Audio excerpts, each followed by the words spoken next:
पाकिस्तान को एक बार फिर आइन के रास्ते पर चलने दें। सुप्रीम कोर्ट के फैसले इंसाफ पर मबनी हैं। हर फैसले ने आइन को फॉलो किया। कुछ जजेस दाना होंगे, मैं इतना दाना नहीं।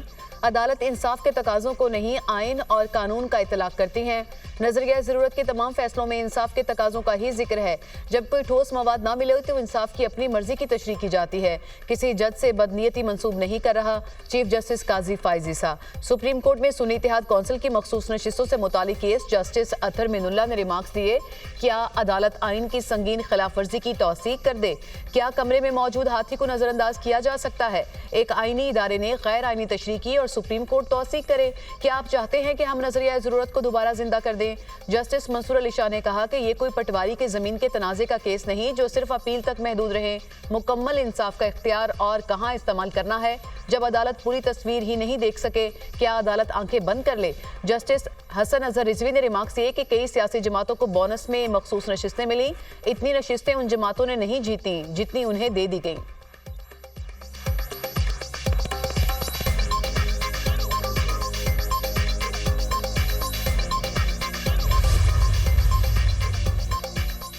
एक सियासी जमात को इलेक्शन कमीशन ने इंतखाबात से निकाल दिया। इलेक्शन कमीशन ने खुद आइन की संगीन खिलाफ वर्जी की। क्या सुप्रीम कोर्ट की जिम्मेदारी नहीं कानून की खिलाफ वर्जी को देखे? जस्टिस अतहर मिनुल्लाह के रिमार्क्स। जस्टिस मुनीब अख्तर ने कहा कि मौजूदा तनाज़ा इलेक्शन कमीशन की गलतियों की वजह से आया। क्या सुप्रीम कोर्ट के फैसले की रोशनी में इलेक्शन कमीशन ने इतने ज्यादा आजाद उम्मीदवार बनाए? चीफ जस्टिस ने रिमार्क्स दिए कि हर फरीक कहता है नशिस्तें हमें दी जाएं। अटॉर्नी जनरल ने दलाइल दिए कि आइन के मुताबिक किसी सूरत कोई नशिस्त खाली नहीं छोड़ी जा सकती। सियासी जमातें तब मखसूस नशिस्तों की हल होंगी जब कम से कम एक सीट जीती हो। मखदूम अली खान ने बताया कि आइन के मुताबिक सीटें सियासी जमातों को मिलेंगी, न कि आज़ाद उम्मीदवारों को। मखसूस नशिस्तों से मुतालिक 2002 में आर्टिकल 51 को बुरोए कार लाया गया। अटॉर्नी जनरल के दलाइल मुकम्मल। केस की समाअत 9 जुलाई तक मुलतवी।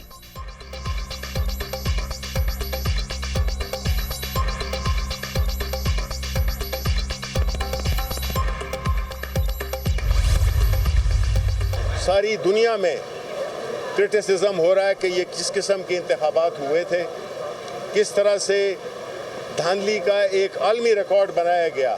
जब तक पार्लियामान में वो लोग नहीं आएंगे जिनको के पाकिस्तान के अवाम ने भेजा है, ये वक्त जिसमें कि पाकिस्तान में हर तरह का बहरान है जो कि बुनियादी तौर पे जन्म लिया है सियासी अदम इस्तेहकाम को, और इस पे हमें बड़ी तशवीश है कि इस केस को बहुत ज़्यादा लंबा किया जा रहा है। पूरी दुनिया में तनकीद हो रही है कि ये कैसे इंतखाबात हुए। इलेक्शन कमीशन आईनी जिम्मेदारी पूरी करने में नाकाम रहा। पार्लियामेंट में अवाम के मुंतखब नुमाइंदे आएंगे तो बेहतरी होगी। सियासी अदम इस्तेहकाम की वजह से पाकिस्तान में बहरान है। हमें तशवीश है कि केस को खींचा जा रहा है। रहनुमा पीटीआई शिबली फराज की मीडिया से गुफ्तगू। कमल शोजब ने कहा कि इलेक्शन कमीशन का इम्तियाजी सलूक वाज़ेह नजर आता है। इलेक्शन कमीशन अपने रवैये पर नजरसानी करे। रहनुमा पीटीआई असद कैसर का कहना है कि इंतखाबात बगैर किसी मुदाखलत के साफ शिफाफ होने चाहिए। कोई भी इदारा इंतखाबात में मुदाखलत करेगा तो इसकी कोई हैसियत नहीं होगी। इलेक्शन से इस्तेहकाम आए, ना कि अदम इस्तेहकाम।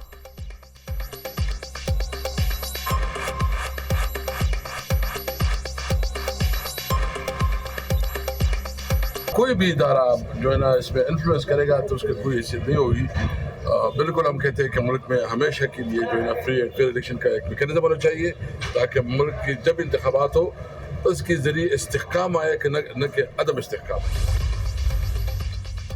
जस्टिस आलिया नीलम को लाहौर हाई कोर्ट की पहली खातून चीफ जस्टिस नामजद कर दिया गया। चीफ जस्टिस पाकिस्तान काजी फाइज ईसा की सरबराही में जुडिशल कमीशन का इजलास।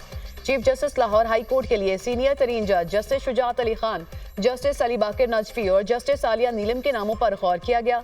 जुडिशल कमीशन ने जस्टिस आलिया नीलम को chief justice Lahore high court बनाने की मंजूरी दे दी।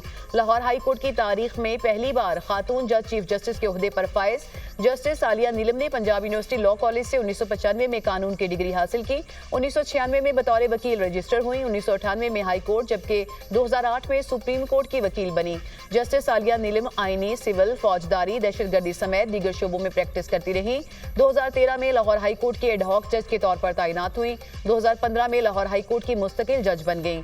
जस्टिस आलिया नीलम ने वीडियो लिंक पर शवाहिद रिकॉर्ड करने के SOPs भी जारी किए।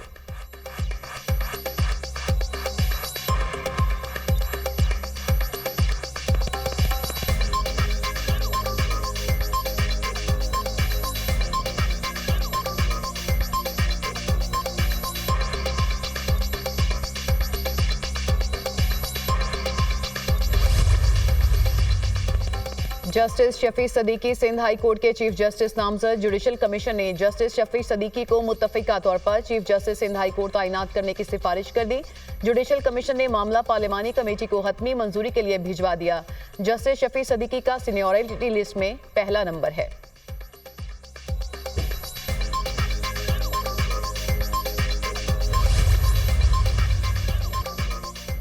जस्टिस बाबर सत्तार तौहीन अदालत केस की समाअत इस्लामाबाद हाई कोर्ट ने FIA को अमरीकी एम्बेसी से राब्ते की हिदायत कर दी। आप अमरीकी एम्बेसी से राब्ता कर लें। जस्टिस मोहसिन अख्तर कयानी के डायरेक्टर FIA को हिदायत।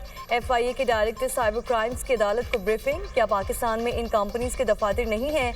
जस्टिस मोहसिन अख्तर कयानी का इस्तफसार नहीं, इन कंपनीज को कहने के बावजूद पाकिस्तान में दफातर नहीं बनाए।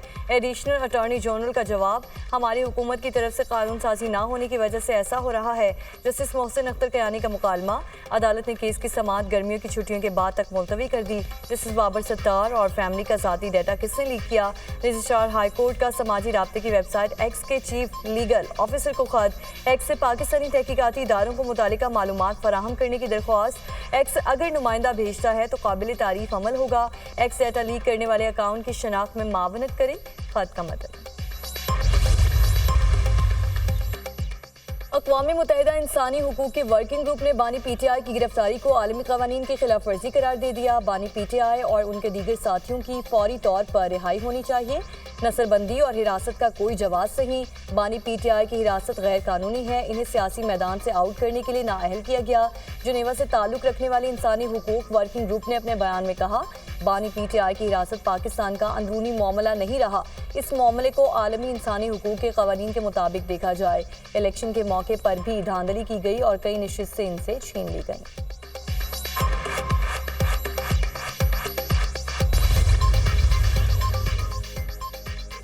PTI के एक रुकन ने UN वर्किंग ग्रुप में खत भेजा। UN के जिस वर्किंग ग्रुप को खत लिखा गया वो एक सेमी गवर्नमेंट इदारा है।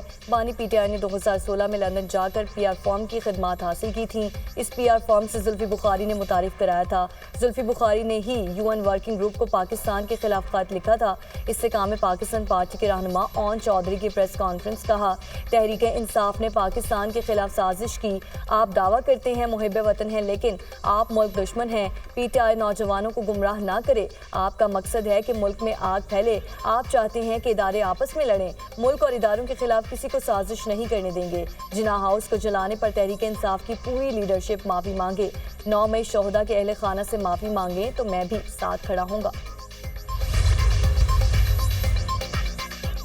वज़ीर कानून ने बानी PTI की गिरफ्तारी और वज़ीर इल्तवा मुकदमात को पाकिस्तान में दाखिली मामला करार दे दिया। खुद मुख्तार रियासत के तौर पर पाकिस्तान में अदालतों के जरिए आइन और मुरवजा कवानीन पर अमल होता है।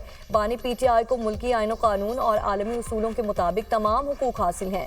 बानी PTI एक सज़ा याफ्ता कैदी के तौर पर जेल में है। कई मुकदमात में बानी PTI को रिलीफ मिलना शफाफ और मुनसिफाना ट्रायल अदालती निज़ाम का मसर है। वज़ीर कानून आज़म नज़ीर तारड़ का अक़वाम मुत्तहिदा के वर्किंग ग्रुप की रिपोर्ट पर रद्द-ए-अमल।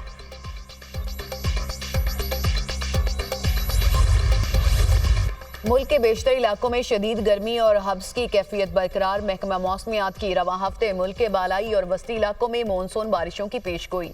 मानसून हवाएं कल से बालाई इलाकों में दाखिल होंगी, जिसके बायस आज से 7 जुलाई के दौरान कश्मीर, इस्लामाबाद, पंजाब, खैबर पख्तूनख्वा, बलूचिस्तान में बारिशें होंगी। 4 से 7 जुलाई के दौरान सिंध के बेशतर अजला में मौसम गर्म रहेगा, जबकि मिठी, उमरकोट, मीरपुर खास, सक्खर और लाड़काना में वक्फे वक्फे से बारिश का इम्कान।